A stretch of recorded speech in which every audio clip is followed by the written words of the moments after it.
To be here with all of you, my brothers and sisters in uniform, especially on this day of all days. I had the privilege of joining President Trump this morning at Arlington Cemetery, where he joined two Gold Star families and loved ones of Staff Sergeant Hoover and Sergeant G, both of whom were two of the 13 killed in the Abbey Gate attack 3 years ago today in Kabul.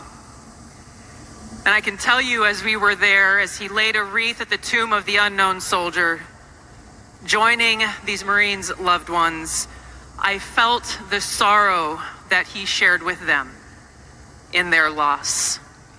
I felt and saw his sincere appreciation for these servicemen and women who paid the ultimate price, and their loved ones who continue to grieve to this day. This is personal for me, as I know it is for so many of you here. This is real. It's not just words. I first deployed to Iraq in 2005 with the Hawaii Army National Guard as a member of Charlie Med.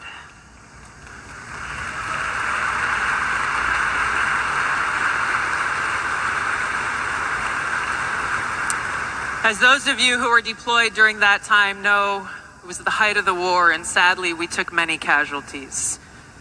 And every day we were confronted with that high human cost of war, and that sadness as we boarded the plane when we left, that we were leaving some of our brothers and sisters behind, only to lose others when we got home to suicide.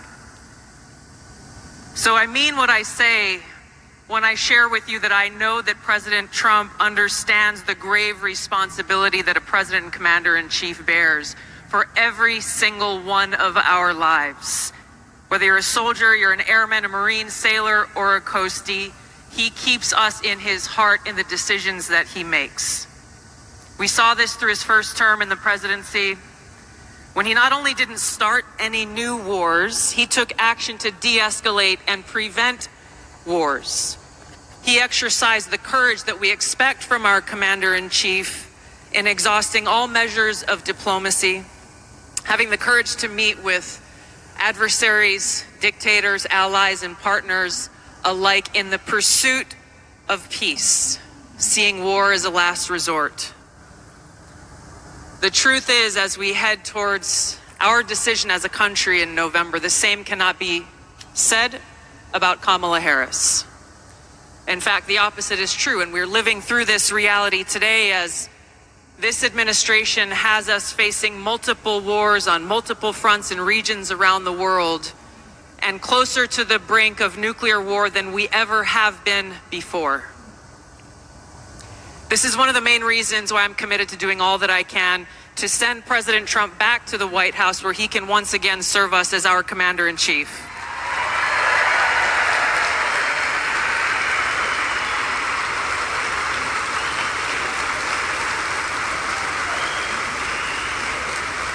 Because I am confident that his first task will be to do the work to walk us back from the brink of war.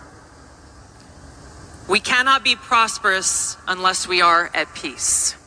And we can't live free as long as we have a government that is retaliating against its political opponents and undermining our civil liberties, weaponizing our very institutions against those they deem as a threat.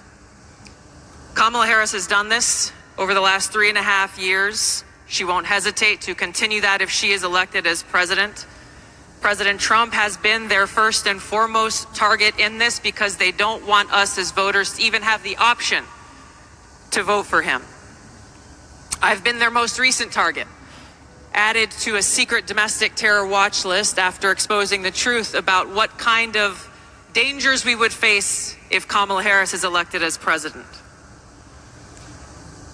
We as Americans must stand together to reject this anti-freedom culture of political retaliation and abuse of power. We can't allow our country to be destroyed by politicians who will put their own power ahead of the interests of the American people, our freedom, and our future.